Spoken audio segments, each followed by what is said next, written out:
നമസ്കാരം പ്രിയമുള്ളവരെ. നമ്മുടെ സംസ്ഥാനത്ത് രാഷ്ട്രീയക്കാരിൽ ഉൾപ്പെട്ട പല പീഡന പരാതികളും ബലാത്സംഗ കേസുകളും ഉണ്ടായിട്ടുണ്ട്. ദിവസങ്ങളോ ഒരു മാസമോ ഒക്കെ നീണ്ടു നിൽക്കുന്ന രീതിയിലുള്ള പ്രശ്നങ്ങൾ മാത്രമേ അതിനകത്തൊക്കെ ഉണ്ടായിരുന്നിരുന്നുള്ളൂ എന്നുള്ളതാണ് നമുക്ക് മനസ്സിലാക്കാനും അറിയാവുന്ന കാര്യം. ഈ രാഹുൽ മാങ്കൂട്ടത്തിൻ്റെ പ്രശ്നം എങ്ങനെ ഉണ്ടായി എന്നുള്ളതിൻ്റെ ഒരു ചെറിയ തിരച്ചിൽ നടത്തിയപ്പോൾ കിട്ടിയത്, അതും അതിനുശേഷം കഴിഞ്ഞ കുറേ 3-4 ദിവസമായി നടന്ന ചില പരാതികളും ചർച്ചകളും പത്രസമ്മേളനങ്ങളും കണ്ടപ്പോഴാണ് ഒരു കാര്യം ഓർമ്മ വന്നത്. പാലക്കാട് എന്ന് പറയുന്നത് BJP ഏറ്റവും കൂടുതൽ ശ്രദ്ധ പുലർത്തിയിരുന്ന ഒരു മണ്ഡലമാണ്. ഷാഫി പറമ്പിൽ വടകരയിലേക്ക് മാറി MP ആയപ്പോൾ BJP ഏറ്റവും കൂടുതൽ പ്രതീക്ഷ വെച്ച ഒരു മണ്ഡലം ആയിരുന്നു പാലക്കാട് മണ്ഡലം. BJP സാധാരണഗതിയിൽ ചെയ്യുന്നത് A ക്ലാസ് മണ്ഡലം എന്ന രീതിയിൽ കുറേ മണ്ഡലങ്ങളെ കണ്ടെത്തുകയും അവിടെ തങ്ങളുടെ പാർട്ടിക്കാർ മറ്റു സ്ഥലത്തുള്ള പാർട്ടിക്കാരെ കൊണ്ടുവന്ന് അവിടുത്തെ വോട്ടർമാരാക്കുകയും അതുവഴി ജയിച്ചെടുക്കുകയും ചെയ്യുന്ന രീതിയിലായിരുന്നു A ക്ലാസ് മണ്ഡലത്തെ കണ്ടിരുന്നത്. അതുകൊണ്ടാണ് പാലക്കാട് ഏറ്റവും കൂടുതൽ വോട്ട് SIR വന്ന സമയത്ത് മാറിപ്പോയത്. അങ്ങനെ അവർ വിജയസാധ്യത പ്രതീക്ഷിച്ചുകൊണ്ടിരിക്കുന്ന സമയത്താണ് രാഹുൽ മാങ്കൂട്ടത്തിൽ എന്ന് പറയുന്ന പത്തനംതിട്ട ജില്ലക്കാരൻ അവിടെ ചെല്ലുകയും ഷാഫി പറമ്പലിനോടൊപ്പം ആ സമൂഹത്തിൽ ഇറങ്ങിത്തിരിച്ച് ആൾക്കാരുടെ ഇടയിൽ നന്നായി പ്രവർത്തിക്കുകയും അവിടെ കിട്ടാവുന്നതിൽ വെച്ച് ഏറ്റവും വലിയ ഭൂരിപക്ഷം 20,000 വോട്ടിന് അടുത്ത ഭൂരിപക്ഷം 18,000 സംതിങ് വോട്ടിൻ്റെ ഭൂരിപക്ഷത്തിൽ ജയിക്കുകയും ജയിച്ചു കയറുകയും ജയിച്ചതിന് ശേഷവും ജനങ്ങളുടെ ഇടയിൽ ഇറങ്ങി പ്രവർത്തിച്ച് നന്നായി പോകുന്ന സമയത്ത് ഇവനെ എങ്ങനെയെങ്കിലും ഇവിടുന്ന് ഓടിക്കണമെന്ന് BJP ആഗ്രഹിച്ചിരിക്കുന്ന ഒരു സമയം ഉണ്ടായിരുന്നു എന്നുള്ളത് രാഷ്ട്രീയമായ സത്യമാണ്. അതെന്തുകൊണ്ടാണ് അങ്ങനെ പറയുന്നതെന്ന് ചോദിച്ചാൽ നിങ്ങൾ ഓർക്കേണ്ടത്, ഈ രാഹുൽ മാങ്കൂട്ടത്തിൻ്റെ പ്രശ്നം വരുന്ന സമയത്ത് BJPക്കാർ CPM-നേക്കായി കൂടുതൽ എതിർപ്പ് BJPക്കാരാണ് കാണിച്ചത്. അവിടെ C കൃഷ്ണകുമാർ എന്ന് പറയുന്ന ആളിനെതിരെ അയാളുടെ ബന്ധു നടത്തിയ ഒരു ബലാത്സംഗം ഉൾപ്പെടെയുള്ള സ്ത്രീയെ അപമാനിച്ചു എന്നുൾപ്പെടെയുള്ള കേസുകൾ വന്ന സമയത്ത് പോലും BJP അയാളെ ചേർത്ത് പിടിച്ച് നിർത്തിക്കൊണ്ട് അവിടെ രാഹുൽ മാങ്കൂട്ടത്തിനെതിരായി നിൽക്കുകയും കാലുവെട്ടും കൈവെട്ടും അവിടെ പ്രവർത്തിക്കാൻ സമ്മതിക്കത്തില്ല, പിന്നീട് സർക്കാർ പ്രോഗ്രാമിൽ പങ്കെടുപ്പിക്കത്തില്ല എന്നൊക്കെ പറഞ്ഞ് മുമ്പോട്ട് പോവുകയാണ് ഉണ്ടായത്. ഇവിടെ ഉണ്ടായ ഒരു സംഭവം എന്ന് പറയുന്നത് നിങ്ങൾക്ക് ഈ സാഹചര്യം മനസ്സിലായി. ഇനി അടുത്ത സംഭവം, ഒരു വീട്ടിൽ ഭാര്യയും ഭർത്താവും തങ്ങളുടെ പ്രശ്നമുണ്ടായി. അത് വിവാഹം കഴിച്ച് കുറച്ച് ദിവസത്തിന് ശേഷം ഒരു പ്രശ്നമുണ്ടായി. നല്ല വിദ്യാഭ്യാസവും സാമൂഹിക ബന്ധമുള്ള ഒരു പൊതുപ്രവർത്തകനും മറ്റൊരാൾ പൊതുരംഗവുമായി ബന്ധപ്പെട്ട് നിൽക്കുന്ന ഒരാളാണെങ്കിൽ അവരാദ്യമായി എന്തായിരിക്കും ചെയ്യുക? അവർ തങ്ങളിൽ ആ പ്രശ്നം ഡിസ്കസ് ചെയ്യും. ഒരു പരിഹാരം കണ്ടെത്താൻ സാധിക്കുന്നില്ലെങ്കിൽ അപ്പോഴേ അവർ ഡിവോഴ്സ് ചെയ്ത് വാങ്ങും. കാരണം പൊതുസമൂഹവും യുവാക്കളും ഇപ്പോഴും അങ്ങനെയാണ് ചെയ്തുകൊണ്ടിരിക്കുന്നത്. ഒരാളിനെ അഡ്ജസ്റ്റ് ചെയ്യാൻ പറ്റുന്നില്ലെങ്കിൽ അപ്പോഴേ ബന്ധം വിച്ഛേദിച്ചു പോവുകയാണ് ചെയ്തുകൊണ്ടിരിക്കുന്നത്. ഇവിടെ ഇവർ ലോക്കൽ ബോഡിയിൽ പോയി ഒപ്പിടുക പോലും ചെയ്തിട്ടില്ല വിവാഹത്തിന് ശേഷം എന്നാണ് പറയപ്പെടുന്നത്. രാഹുൽ മാങ്കൂട്ടത്തിനെതിരെ പരാതി കൊടുത്ത ആദ്യ യുവതിയുടെ കാര്യമാണ് പറയുന്നത്. ആ യുവാവ് BJPയുടെ യുവജന വിഭാഗത്തിൻ്റെ ഒരു നേതാവായിരുന്നു എന്ന കാര്യവും നമുക്കിപ്പോൾ മനസ്സിലായിട്ടുണ്ട്. ആ സാഹചര്യത്തിൽ അതല്ലെങ്കിൽ ആ പെൺകുട്ടി എന്താണ് ചെയ്യുന്നത്? അവളുടെ അമ്മ അല്ലെങ്കിൽ അവളുടെ ഏറ്റവും അടുത്ത സുഹൃത്ത് ഇവർ വഴി ആ പ്രശ്നം പരിഹരിക്കാൻ ശ്രമിക്കുകയാണ് ചെയ്യേണ്ടത്. അങ്ങനെയാണല്ലോ വേണ്ടതും. അതല്ലെങ്കിൽ അവൾ വിശ്വസിക്കുന്ന അല്ല അവളുടെ ഭർത്താവ് വിശ്വസിക്കുന്ന രാഷ്ട്രീയ പാർട്ടിയിൽപ്പെട്ട നേതാക്കന്മാരോടായിരിക്കാം ആ വിഷയം സംസാരിച്ചിട്ടുണ്ടാകുന്നത്. അങ്ങനെയാണെങ്കിൽ സ്വാഭാവികമായിട്ടും അത് BJP നേതാക്കന്മാരോട് സംസാരിച്ചിട്ടുണ്ടാകാം എന്ന് നമുക്ക് അനുമാനിക്കാം. ലോകത്തൊരു വിവാഹം കഴിച്ച് മാസങ്ങൾക്കുള്ളിൽ പ്രശ്നം ഉണ്ടായാൽ ആ പ്രശ്നം അവിടുത്തെ MLA വിളിച്ച് പറഞ്ഞ് പരിഹരിക്കുകയല്ല ചെയ്യുന്നത്. മാത്രമല്ല അല്ലെങ്കിൽ ഒരു കൗൺസിലിംഗ്, തിരുവനന്തപുരം പോലെ സിറ്റിയിൽ വളർന്നു വരുന്ന ഒരാൾ ഒരിക്കലും ഇങ്ങനെയുള്ളൊരു കാര്യത്തിന് ആ പ്രദേശത്തെ MLA വിളിച്ച് സംസാരിക്കുക. അത് എതിർ പാർട്ടിയിൽപ്പെട്ട MLA ആണ്. BJPക്കാരനായ ഭർത്താവിൻ്റെ എതിർ പാർട്ടിക്കാരനായ കോൺഗ്രസ്സുകാരനായ MLA വിളിച്ച് സംസാരിക്കുന്നത് വിശ്വസിക്കാൻ അത്ര മണ്ടന്മാരാണോ നമ്മളെന്ന് നോക്കണം. ഇത് ആരും ചിന്തിക്കാത്തൊരു വഴിയാണെന്ന് എനിക്ക് തോന്നുന്നു. അങ്ങനെയാണ് ഈ പറയുന്ന BJP നേതാക്കന്മാരുടെ സമ്മർദ്ദ തന്ത്രമായിരിക്കാം രാഹുൽ മാങ്കൂട്ടത്തെ ഈ പെൺകുട്ടി അപ്രോച്ച് ചെയ്യാനുള്ള കാരണം. MLA എന്ന നിലയിൽ അപ്രോച്ച് ചെയ്തെന്ന് പറഞ്ഞ കാരണം ഇതാണ്. ഒരാളൊരു MLA കണ്ട് അപ്രോച്ച് ചെയ്യുന്നതിന് മുമ്പ് തന്നെ സ്വാഭാവികമായിട്ടും CPM-ഓ BJP-യോ കോൺഗ്രസ് ഒക്കെയാണ് നമ്മുടെ നാട്ടിൽ കണ്ടുവരുന്നത്.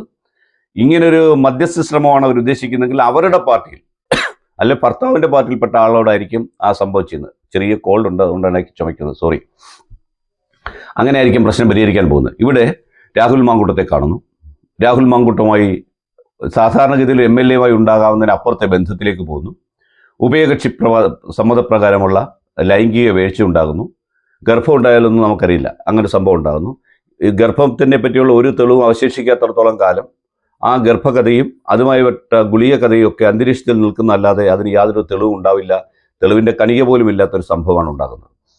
ഈ സാഹചര്യത്തിൽ പെട്ടെന്ന് പ്രതികരിച്ച് BJP-യാണ്, പിന്നെ CPM-ആണ് പ്രതികരിച്ചത്. CPM പെട്ടെന്ന് അതിൽ നിന്ന് മാറാനുള്ള കാരണം അവർക്കത് മനസ്സിലായിരുന്നു, ഇത് BJP എടുത്ത ഒരു കെണിയാണ്, അതിൽ ഈ പറഞ്ഞ രാഹുൽ ചെന്ന് വീണു കൊടുക്കുകയായിരുന്നു ഉണ്ടായത്.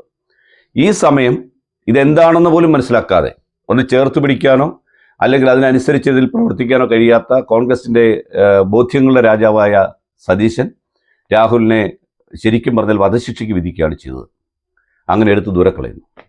ഈ സംഭവങ്ങളെല്ലാം തന്നെ കൊടുമ്പിരിക്കൊണ്ടിരിക്കുമ്പോൾ ഇതിനകത്തും തങ്ങൾക്ക് എന്ത് രാഷ്ട്രീയ നേട്ടം ചെയ്യാൻ പറ്റും, ഇലക്ഷനുമായി ബന്ധപ്പെട്ട് ചെയ്യാൻ പറ്റുമെന്ന് ചിന്തിച്ചിരിക്കുന്ന സമയത്ത് ലക്ഷ്മി പത്മ എന്ന് പറഞ്ഞ പത്രക്കാരി നേരെ ഈ യുവതിയെ കാണുന്നു. അവരിൽ നിന്ന് സൗഹാർദ്ദപൂർവ്വം ഈ വിഷയങ്ങൾ, ഈ ഡേറ്റകളൊക്കെ സംഘടിപ്പിക്കുന്നു. ഒപ്പം മരമുറി ചാനലിൽ ഒരു വനിത കാണുന്നു. ഇവർ രണ്ടും ഇത് ഏറ്റെടുത്തിട്ട് ന്യൂസ് 8 ഉൾപ്പെടെയുള്ള ചാനലുകൾ ലക്ഷ്മി പത്മ ഫേസ്ബുക്ക് പോസ്റ്റ് ഇടുന്നു. ആ ഫേസ്ബുക്ക് പോസ്റ്റിലൂടെ പിന്നീട് ചാനലിൽ വാർത്തയായിട്ട് വരുന്നു.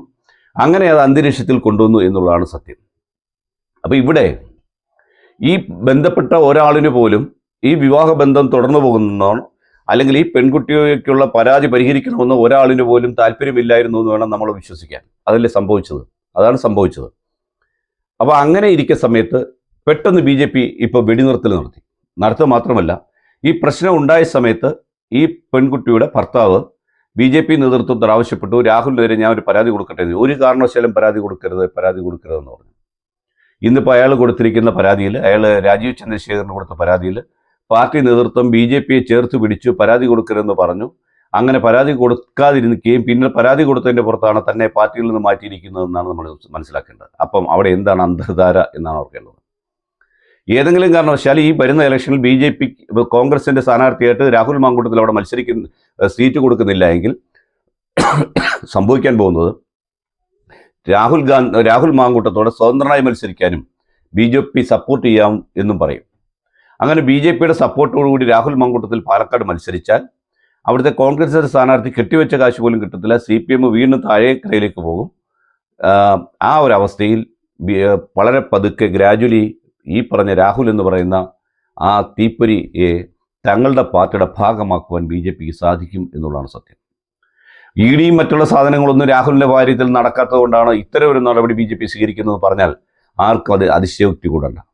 ത്രിതല പഞ്ചായത്ത് തെരഞ്ഞെടുപ്പിൽ ജനങ്ങൾ വോട്ട് ചെയ്തു. ഞങ്ങളിപ്പോൾ 85 മണ്ഡലങ്ങളുടെ വോട്ടുകളുടെ ഭൂരിപക്ഷം ഞങ്ങൾക്കുണ്ട്.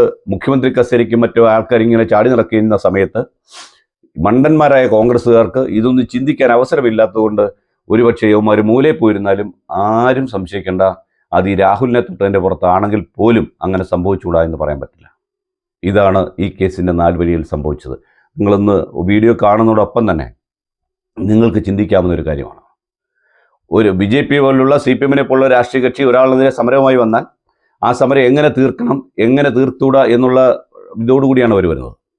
അവർക്ക് പ്രഹരിക്കാൻ പറ്റുന്ന എല്ലാ മാധ്യമവും ഉള്ള സമയത്ത്, പ്രഹരിക്കാൻ പറ്റുന്ന എല്ലാ മീഡിയയും അവരുടെ കയ്യിലിരിക്കുമ്പോൾ, തെളിവുകൾ സഹിതം ഇരിക്കുന്ന സമയത്ത് തങ്ങളുടെ പാർട്ടി പ്രവർത്തകൻ്റെ ഭാര്യയ്ക്കെതിരെ